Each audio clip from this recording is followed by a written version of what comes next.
Hello dear students of class fourth, welcome to Zenith Guru Shiksha. आज हमारा कौन सा चैप्टर कंटिन्यू चल रहा है? चैप्टर 4। चैप्टर का नाम क्या है? टिक टिक टिक। ठीक है, ये रहेगा हमारा। हमने इससे पहले के सब कुछ कवर कर लिए, सारे टॉपिक्स। ठीक है, सारे क्वेश्चंस कर लिए, सब कुछ कर लिया है। आज इस वीडियो में हम स्टार्ट करेंगे यहाँ से, रानी's डायरी से। ठीक है, तो स्टार्ट करते हैं हम अपना लेक्चर। रानी की डायरी में देखो क्या लिखा है। रानी बोलती है, come let's go to see my new baby sister. ठीक है, हाँ, I have bought sweets for Yuna, sorry Muniya, है ना। उसने क्या बोला, मम्मी मैंने मुनिया के लिए स्वीट्स खरीदे, but she can't eat, she is too small. तो उसने, उसकी मम्मी ने क्या बोला, लेकिन ये नहीं खा सकती क्योंकि ये अभी बहुत छोटी है। ठीक है, and she does not even talk, वो बोल भी नहीं सकती। She will start doing all this slowly as she grow up. ठीक है, उसने ये सब करना स्टार्ट कर दिया जैसे जैसे वो ग्रो करने लगी। ठीक है, जनवरी, फरवरी, मार्च, अप्रैल, मई, जून, जुलाई, अगस्त, सितंबर, अक्टूबर, नवंबर, दिसंबर, ये सारे क्या है, हमारे 12 मंथ्स है ना। I will note down in my diary when she first starts talking, eating, walking. इसने क्या बोला कि मैंने अपनी डायरी में सब कुछ लिख रखा है, जब जब मुनिया ने खाना स्टार्ट किया, बोलना स्टार्ट किया, चलना स्टार्ट किया, ये सारी चीजें उसने नोट करके रखी है अपनी डायरी में। ठीक है, ये कुछ पेजेस हैं रानी के डायरीज के, देखो। 5 मार्च 2005 में मुनिया इज बॉर्न। अच्छा, उस जो मुनिया का बर्थडे कौन से उस पे आया था? 5 मार्च 2005। ठीक है, मुनिया का बर्थडे कब आता है? 5 March 2005। Then Muniya got her first tooth. ठीक है, सबसे पहले उसके दांत कब आए थे? 15 सितंबर 2005। ठीक है, फिर 10 नवंबर 2005 को मुनिया सेटअप। ओके, 20 नवंबर 2005 को मुनिया स्टार्टेड ग्रोइंग। 5 जनवरी 2006 को मुनिया स्टूड अप। ठीक है, 5 सितंबर 2006 में मुनिया एट अ बनाना। ठीक है, सबसे पहले बनाना उसने कब खाया था? 5 सितंबर को। ठीक है, 2 फरवरी 2006 में मुनिया स्टार्टेड वॉकिंग। तो उसने चलना कब स्टार्ट कर दिया था? 2 फरवरी से। ठीक है, mark these in the correct order on Muniya's timeline. ठीक है, अब टाइमलाइन बनाना है। जैसे सबसे फर्स्ट क्या आया था? 5/3/2005, है ना। 5/3। अब दूसरा क्या था? 15 सितंबर, सीक्वेंस में लिखना है। फिर 10 नवंबर, फिर 20 नवंबर, देन 5 जनवरी, 5 सितंबर एंड 2 फरवरी। ठीक है, ये हमने मुनिया के उसका टाइमलाइन बना दिया। मुनिया गॉट, अब लिखना भी है यहाँ पर कि उसमें क्या क्या हुआ था, आप लिख लेना। Okay, Muniya got her first tooth in September, how many months old was she then. ठीक है, उसने क्या पूछा, जब मुनिया के सबसे पहले दांत आए थे तो वो कितने साल की थी? देखो, 5 मार्च से 15 मार्च तक, 15 अप्रैल तक, सॉरी सितंबर तक, तो कितना टाइम हुआ बताओ? वो उस टाइम कितने महीने की होगी? मार्च, अप्रैल, मई, 5 मार्च से 5 अप्रैल, अप्रैल, जून, जुलाई, अगस्त, सितंबर। ठीक है, तो कितना हो गया? मार्च, अप्रैल, मई, जून, जुलाई, अगस्त, सितंबर, 6 मंथ्स हो गए ना। तो ये 6 मंथ्स आ जाएगा, कैलकुलेट करना है आपको। ओके, हाँ, ओल्ड वाज मुनिया व्हेन सी, अब सबकी एज ही लिखनी है। जब वो फर्स्ट सेटअप हुई थी तब उसकी एज क्या थी? जब उसके फर्स्ट टाइम दांत आए थे तब उसकी एज क्या थी? What did she do first, उसने सबसे पहले क्या स्टार्ट किया? वॉकिंग, ईटिंग अ बनाना। तो ये आप कहाँ से देख के करोगे? इसी से। उसने सबसे पहले बनाना स्टार्ट किया था, खाना, उसके बाद वॉकिंग, तो इस पर टिक करोगे, है ना। फिर ग्रोइंग, स्टैंडिंग, तो ये सब क्या है देखो। Rani had a puppy, pet puppy. Rani के पास एक पपी पेट था। After 2 weeks it open this its eyes, ठीक है। उसने 2 वीक के बाद क्या किया, अपनी आईज को ओपन किया। She watch it grow like this, ठीक है। उसने क्या देखा कि वो कैसे कैसे ग्रो हो रहा है। After 3 weeks it got its first teeth, ठीक है। 3 वीक्स के बाद उसके फर्स्ट टाइम दांत आए थे और फिर उसने खाना स्टार्ट कर दिया था। Okay, after 4 weeks it started walking around but was still walking. Okay, तो ऐसे ऐसे इसका क्या था, इसकी स्टोरी है।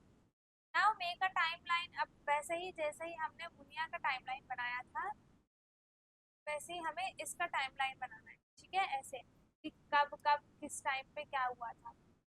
Note the differences between Muniya and Rani's puppy में डिफरेंस बताओ। स्टार्टेड वॉकिंग, इसने कब स्टार्ट किया था वॉक करना, देखो आफ्टर 4 वीक्स, है ना। और मुनिया ने कब स्टार्ट किया था फर्स्ट टाइम वॉक करना, 2 फरवरी 2006। तो वो आपको उस टाइम की एज लिखनी है, ठीक है। दोनों की उस टाइम पे क्या एज होगी। अब find out do all animals grow at the same speed. तो उसने क्या पूछा कि सारे एनिमल्स क्या इसी सेम स्पीड से ही ग्रो करेंगे। Discuss about the growth of a hen, cow, bird. इन तीनों के ग्रोथ के बारे में हमें क्या करना है, डिस्कस करना है, ठीक है। Draw the picture of the baby animal and the big animal, ठीक है। हमें बिग एनिमल और बेबी एनिमल दोनों की पिक्चर बनानी है। Here are the pictures of grandfather posing for a photograph, ठीक है। यहाँ पे ग्रैंडफादर है, उन्होंने पोज दिया है फोटोग्राफ के लिए, तो उसकी पिक्चर आपको दिए। इस टाइम पे उनकी एज क्या थी, रानी ग्रैंडफादर की 70 ईयर्स ओल्ड, ठीक है। इस माउस की क्या है, चूचू रैट्स ग्रैंडफादर 2 ईयर्स ओल्ड, ठीक है। और ये एलिफेंट, अप्पूज ग्रैंडफादर क्या है, 95 ईयर्स ओल्ड के, okay. How much older is Appu grandfather than Rani's grandfather. देखो रानीज के ग्रैंडफादर कितने ईयर्स के हैं, 70 के, और अप्पू के 95 के। तो क्या करोगे आप, दोनों को माइनस कर दोगे, ठीक है। तो इन दोनों के बीच का डिफरेंस निकल जाएगा। तो पप्पू सॉरी अप्पू, अप्पूज ग्रैंडफादर की एज कितनी है,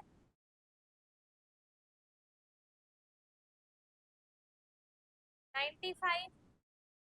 एंड रानीज ग्रैंडफादर की एज कितनी है,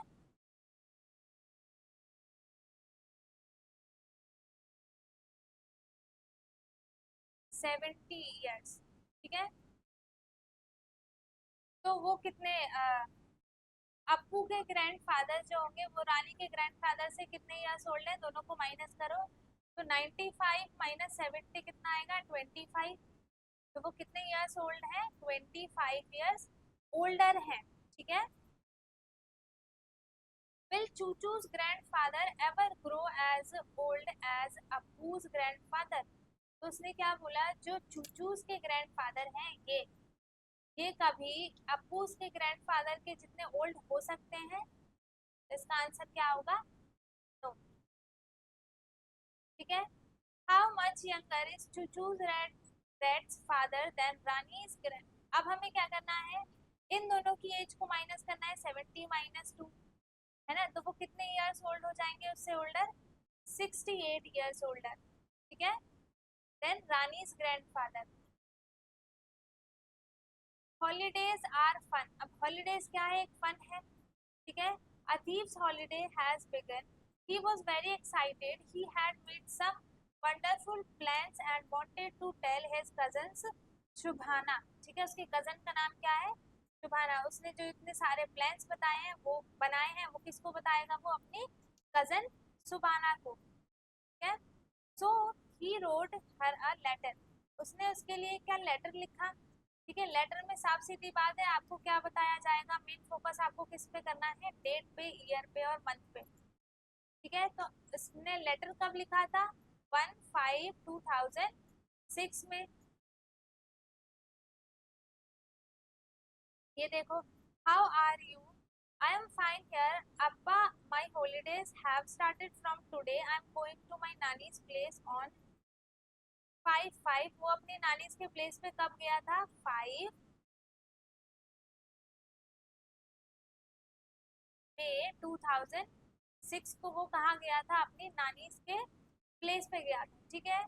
I will be back on, फिर वो बैक मतलब वापस कब आया, 25 पे, आई मीन 25 पे। तो कितने दिन वो रह के आया, 15। कैसे पता चला, हमने 20 मई में से 5 मई को माइनस कर दिया, तो डेज हमें आ गए, पता चल गए 15 डेज। तो वो 15 डेज रहकर वापस अपनी नानी के प्लेस से वापस आएगा। My school will reopen on, अब उसका स्कूल कब रीओपन होगा, 30 जून 2006 में, ठीक है। When does your school close, ठीक है। तो उसने पूछा कि आपका स्कूल कब क्लोज हो रहा है, तो इसमें क्या डेट ही लिखना है, ओके। शाबना वॉज स्टेज इन नागपुर, वो कहाँ पे स्टे थी, नागपुर में। गॉट हिज लेटर, उसको लेटर कब मिला, 6/5 को, ठीक है। और उसने लेटर अजमेर ने कब लिखा था, 1/5 को, है ना। और उसको लेटर कब मिला, 6/5 को, मतलब after 5 years, I mean 5 days। तो उसको क्या मिला था, लेटर मिला था उसका, ठीक है। फिर I am doing well here, I got your letter yesterday, ठीक है। उसने फिर उसको भी लेटर लिखा, ठीक है। उसको लेटर कब लिखा, 7/5/2006 को। उसने क्या बोला कि यस्टरडे, इट मीन जब उसने 7 को लेटर लिखा तो उसको लेटर कब मिला था, 6/5 पे, है ना। Happy holidays, my school will, 1 जून को उसका स्कूल क्या क्लोज हो रहा है, it will reopen on 10 August. Open कब होगा उसका स्कूल, रीओपन 10 अगस्त को। I will be go on a school trip Goa and will return on 7/6, ठीक है। तो वो स्कूल की तरफ से गोवा ट्रिप पे जा रही है और वो रिटर्न कब होगी, 7/6 पर, ठीक है। I will try to come Ajmer after that, bye. उसने क्या बोला कि फिर मैं ट्रिप से आने के बाद ट्राई करूंगी कि मैं वहाँ पे अजमेर आऊँ, ठीक है। अतीफ रोट हिज लेटर, उसने, अतीफ ने अपने लेटर कब लिखा था,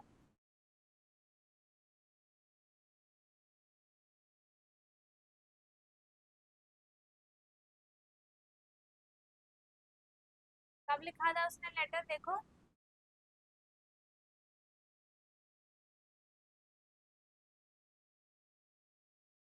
1 मई 2006 को, ठीक है। 06 का मतलब ये होगा 2006, ओके।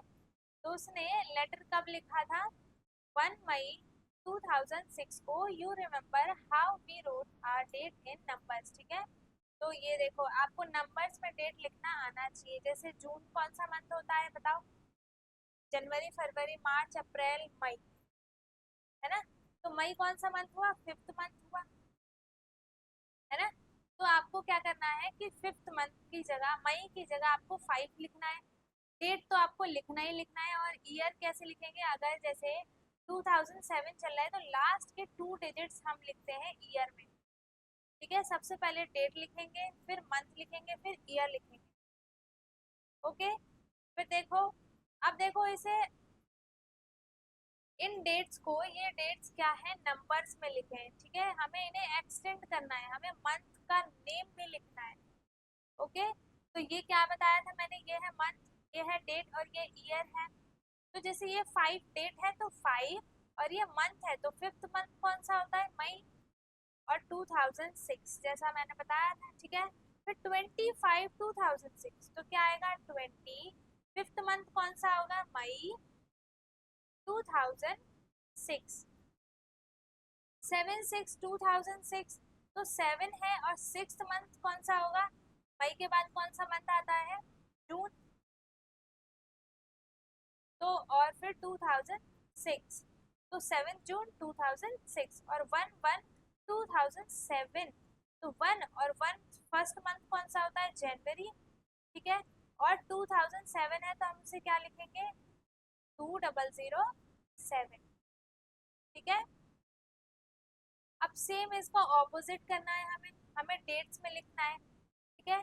तो 1, ये क्या हो गया, डेट, फिर लाइन बनाई, और जून कौन सा मंथ होता है, 6th मंथ, 6 लिखा, और 2006 का हम ये लास्ट का 2 डिजिट लिखेंगे, 06, ठीक है।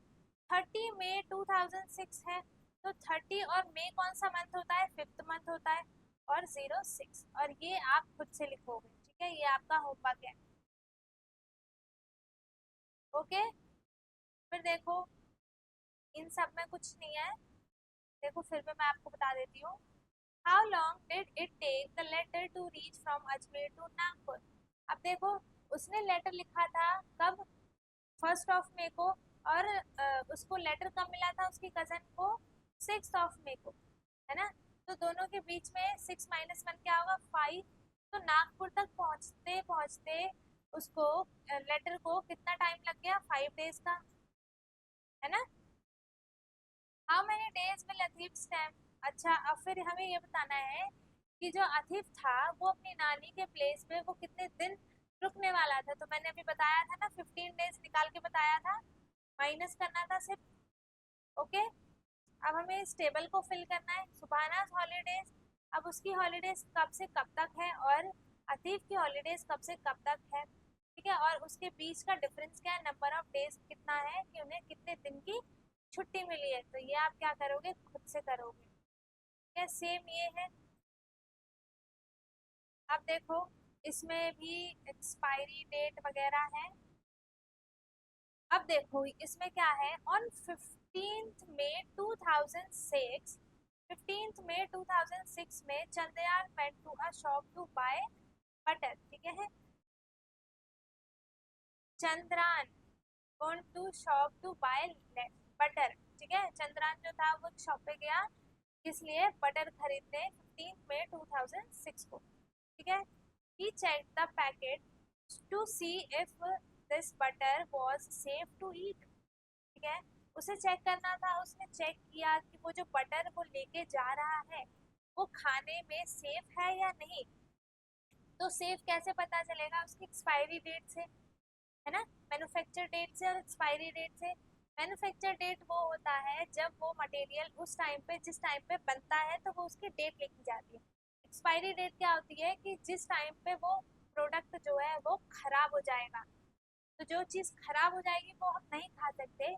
तो कोई भी आप सामान लो तो सबसे पहले उसका एक्सपायरी डेट देखना चाहिए, ठीक है, कि वो हमारे खाने लायक है भी या नहीं, या फिर वो खराब हो गया है। Okay, it was written on the packet, ठीक है, तो वो चीज़ क्या होती है, वो हमेशा जो आप प्रोडक्ट जो चीज़ आप लोगे उसके पैकेट के पीछे वो लिखा होता है, ठीक है, कहीं ना कहीं उस पैकेट पे लिखा होता है। तो इसके जो वो बटन लेके जा रहा था उस पर क्या लिखा था, best before 180 days from the last date of packing, ठीक है, जब वो पैकिंग हुई थी लास्ट डेट पे, तो उसके बाद से वो 180 डेज तक ही वो बेस्ट है, उसके बाद वो क्या हो जाएगा, खराब हो जाएगा, मतलब एक्सपायर हो जाएगा, ठीक है।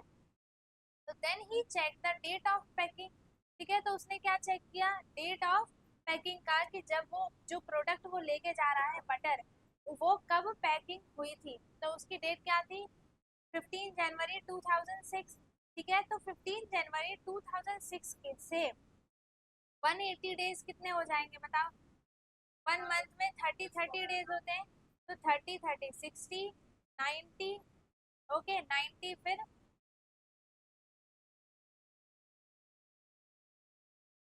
15 जनवरी 2006 में वो क्या हुआ था, उसकी पैकेजिंग हुई थी। उसके बाद वो एक्सपायर कब होगा, आफ्टर 180 डेज, है ना। तो 180 डेज को हम मंथ में कैसे कन्वर्ट करेंगे, 180 डिवाइडेड बाय 30, ठीक है, 6, तो क्या हो गया, first second third fourth fifth six 7th month में वो क्या हो जाएगा, एक्सपायर हो जाएगा। 15/8/2006 को वो प्रोडक्ट क्या हो जाएगा, एक्सपायर हो जाएगा, ठीक है। हेल्प हिम, अच्छा ये हमने बता दिया, हमने इसकी हेल्प कर दी कि वो कब एक्सपायर होगा। उसके बाद in which month was the butter packet, ठीक है, कौन से मंथ में वो जो बटर था वो पैक हुआ था। तो फर्स्ट क्या कौन सा मंथ होता है, जनवरी का, है ना। उसके बाद which month will it be 180 days after 15 जनवरी 2006, तो वो कौन सा डेट होगा, 15/8/2006, okay, can Chandran eat it on 15th मई, क्या वो 15th मई को उस प्रोडक्ट को खा सकता है? वो देखो प्रोडक्ट कब एक्सपायर होगा, 15th अगस्त को, है ना। तो अगस्त क्या होता है, मई के बाद आता है, तो इसका मतलब जो है वो उस प्रोडक्ट को क्या कर सकता है, खा सकता है। ठीक है, find out which are the other things that comes with an expiry date. ठीक है, ऐसे हमें और भी चीजों के नाम लिखने हैं जिन पे एक्सपायरी डेट्स क्या होती है, लिखी होती हैं और वो एक्सपायर होती भी है। ठीक है, तो लगभग सारी चीजें एक्सपायर होती हैं। ऑन अ कॉट सिरप, एक कफ सिरप है, उस पे डेट लिखा है मैन्युफैक्चर डेट, इस पे MFG लिखा होगा, उसे हम क्या पढ़ते हैं, मैन्युफैक्चर डेट। मैन्युफैक्चर डेट का मतलब होता है कि वो जो सामान है, वो जो कप सिरप है, वो कब पैक हुआ है, कब बना है। ठीक है, और उसमें डेट लिखी है 7/3। ठीक है, 7/3 का मतलब क्या है, 7 कौन सा है, मंथ है, और 3 क्या है, ईयर है। This shows it was made in July 2003। ठीक है, तो उसने क्या बताया कि वो कब बना था, जुलाई 2003। तो मैंने क्या बताया, ये मंथ है और ये ईयर है, तो 7th मंथ कौन सा होता है, जुलाई का, और 03 लिखा है, इस इट मींस ईयर कौन सा है, वो 2003। ठीक है, और एक्सपायरी डेट पे क्या लिखा था, 7/5, सेम 7/7 मतलब उसी मंथ में, बट क्या है, ईयर चेंज है, 2003 में वो मैन्युफैक्चर हुआ था और एक्सपायर कब होगा, 2005 में। Okay, What month and year is written as 7/5? तो 7/5 को हम कौन सा मंथ और ईयर लिखेंगे, 7th मंथ कौन सा बताया था, देखो यहाँ पे लिखा ही है, 7th मंथ जुलाई का होता है, तो क्या लिखेंगे हम, जुलाई 2005। ठीक है, 05 लिखा है इसलिए 2005 आ गया। Would it be safe to take the cup syrup in September 2005? ठीक है, सितंबर 2005 तक उसको रखना क्या सेफ है? देख, अब सेफ है कि नहीं है वो हमें कैसे देखना है, उसकी एक्सपायरी डेट से, तो उसकी एक्सपायरी डेट क्या है, जुलाई 2005, है ना। तो सितंबर में, सितंबर जुलाई के बाद आता है ना, तो जो जुलाई 2005 के बाद वो क्या हो जाएगा, एक्सपायर हो जाएगा, और जो सितंबर का मंथ आता है वो जुलाई के बाद ही आता है, तो इसका मतलब वो सेफ नहीं है, वो क्या हो जाएगा, उस टाइम तक एक्सपायर हो जाएगा, खराब हो जाएगा। ठीक है, टुटुन मिस द ट्रेन, अब क्या है, Tutun miss the train, Tutun's school had closed for the summer holidays. ठीक है, टुटुन्स के जो स्कूल्स थे वो समर हॉलीडेज के लिए क्या हो गए थे, क्लोज हो गए थे। He went to his grandma's place, वो अपनी ग्रैंडमास के प्लेस पे जाना चाहता था। He met a lot of his cousins there. ठीक है, वो अपने बहुत सारे कजन्स से वहां पर मिलता है। He was enjoying himself and did not want to go back। क्या वो खुद से ही वहाँ पे क्या करता है, बहुत इंजॉय करता है, और उसको वहाँ पे जाने के बाद टुटुन को वापस आने का मन नहीं करता, उसे बहुत मजा आता है। ठीक है, फिर टुटुन की मम्मा बोलती है, Tutun pack your bag, the train leaves at 5:30 in evening. ठीक है, टुटुन की मम्मा ने क्या बोला कि अपना बैग पैक करो, ट्रेन जो है वो कब लीव होगी, 5:30 इन इवनिंग। इवनिंग में क्या लगाते हैं हम, PM, और 5:30। ठीक है, तो ट्रेन कब निकलेगी, 5:30 PM पर, शाम को। ओके, फिर ये क्या बोलता है, oh no we are going back so soon. ठीक है, I wish we miss our train. तो उसने क्या बोला कि अब उसने सोचा कि उसे जाने का मन तो था नहीं वापस, तो उसने क्या सोचा कि मैं धीरे धीरे करता हूँ ताकि हमारी ट्रेन क्या हो जाए, मिस हो जाए। तो वो क्या प्रे कर रहा था कि काश मेरी ट्रेन मिस हो जाए और मैं वापस ना जा पाऊँ। Tutun and his parents reach the station at 5:15। ठीक है, टुटुन के पेरेंट्स जो थे और टुटुन, वो कब पहुंच गए थे स्टेशन पे, 5:15 PM पर। ठीक है, but guess what, they had actually miss the train. उन्होंने क्या किया, अपनी ट्रेन को मिस कर दिया। कैसे मिस कर दिया, देखो 5:30 था, 5:30 था ना, तो वो अपने स्टेशन पे कब तक पहुंच गए थे? 5:15 पे। तो आप सोचो वो लेट कैसे हो गए।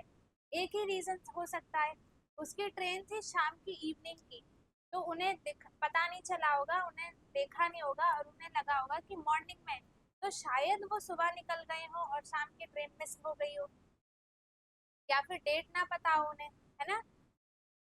तो अब वो स्टेशन पे पहुंच चुकी हैं प्लेटफॉर्म नंबर 4 तक।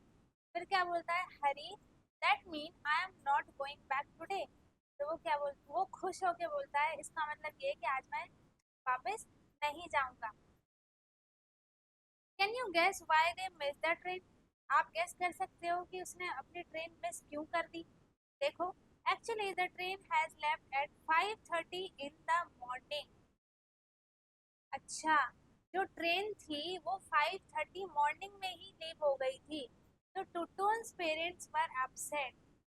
उन्हें क्या लगा कि ट्रेन है शाम को 5:30 पर जो ट्रेन थी वो कब लीव हो गई थी? मॉर्निंग में ही 5:30 पर लीव हो गई थी। तो टुटुन्स के पेरेंट्स क्या अपसेट हो गए थे। They asked the station master. उन्होंने स्टेशन के मास्टर से पूछा, आर टिकट सेज 5:30, हमारी टिकट पे तो 5:30 का टाइम है। तो फिर ये क्या बोलता है master? But sir, this means 5:30 in the morning. ठीक है, इसने क्या बोला कि इसका मतलब है 5:30 इन मॉर्निंग, सुबह की बात हुई है इसमें। तो ये बोलता है, ओ yes, how could I forget that. उसने बोला कि मैं कैसे भूल सकता हूँ ये। The train will write 7:30 for 5:30 in the evening. ठीक है, उसने क्या ट्रेन पे क्या लिखा था? 7:30 टू 5:30 इन इवनिंग, मतलब कि टाइम क्या था? सुबह का टाइम था। तो इसने बोला ये चीज मैं कैसे भूल सकता हूँ। फिर इसने पूछा, इसने बोला व्हाई।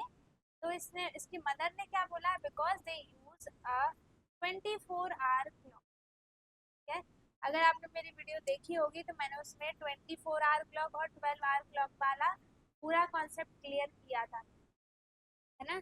मैं इसमें थोड़ा सा बता देती हूँ, बाकी आप वो टाइम वाला वीडियो देख लेना। 24 आवर वाले में टाइम कैसे देखा जाता है? जैसे 1 से लेकर 12 तक पहुंचे हम, ठीक है, उसके बाद दिन में हम क्या करते हैं? दोबारा से 1 से स्टार्ट करते हैं, 1 2 3 4 5, है ना। बट 24 आवर वाले में क्या होता है? 12 के बाद से काउंटिंग ही स्टार्ट हो जाती है, 13 14 15 16 17। वो वापस से बैक से 1 2 3 से स्टार्ट नहीं होती है। बट 12 आवर वाले क्लॉक में क्या होता है? वो 12 तक खत्म होके फिर से स्टार्ट किससे होती है? 1 2 3 4। ओके, तो 24 आवर क्लॉक वाले में लिखा था 7:30, इसका मतलब है 7:30 का मतलब है 5:30। ठीक है, अब देखो, time by your watch 12 our clock.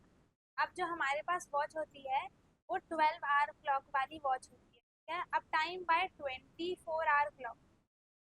Okay, यहाँ पे क्या 12 आवर क्लॉक वाले टाइम लिखा है और यहाँ पे 24 आवर वाले क्लॉक का टाइम लिखा है। इसमें लिखा है 1 o'clock in the afternoon. Afternoon का मतलब क्या होता है? दिन में। उस टाइम पे कितना टाइम हो रहा है? 1 o'clock। इसका मतलब 24 आवर वाले पे क्या टाइम हो रहा होगा? 13 आवर, है ना। और इसमें 2 o'clock को आफ्टरनून में 14 बजेंगे। 3 o'clock इन द आफ्टरनून में कितना टाइम हो जाएगा? 15 आवर।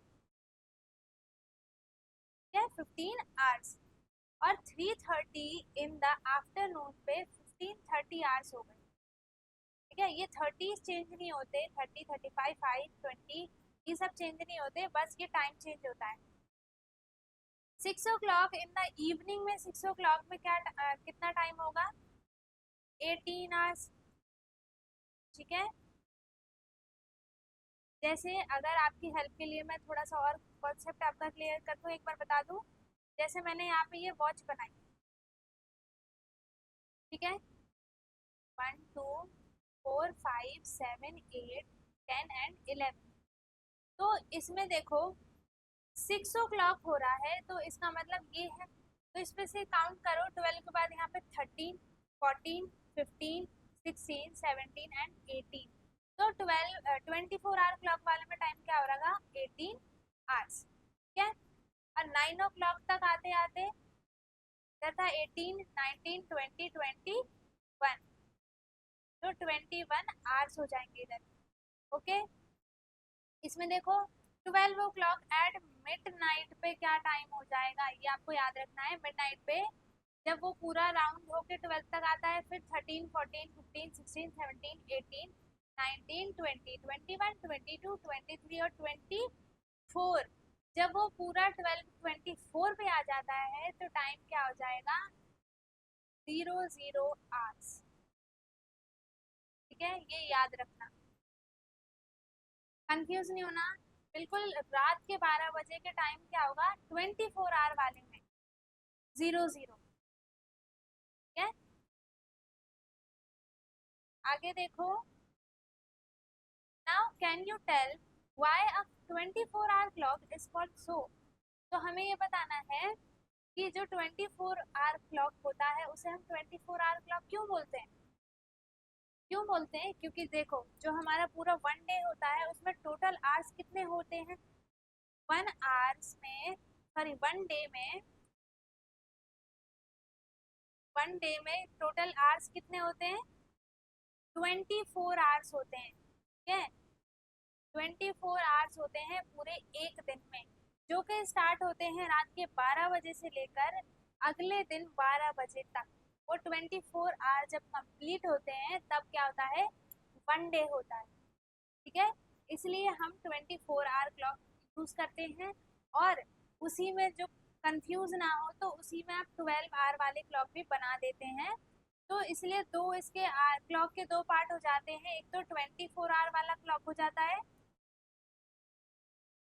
ओके, दूसरा हो जाता है 12 आवर क्लॉक।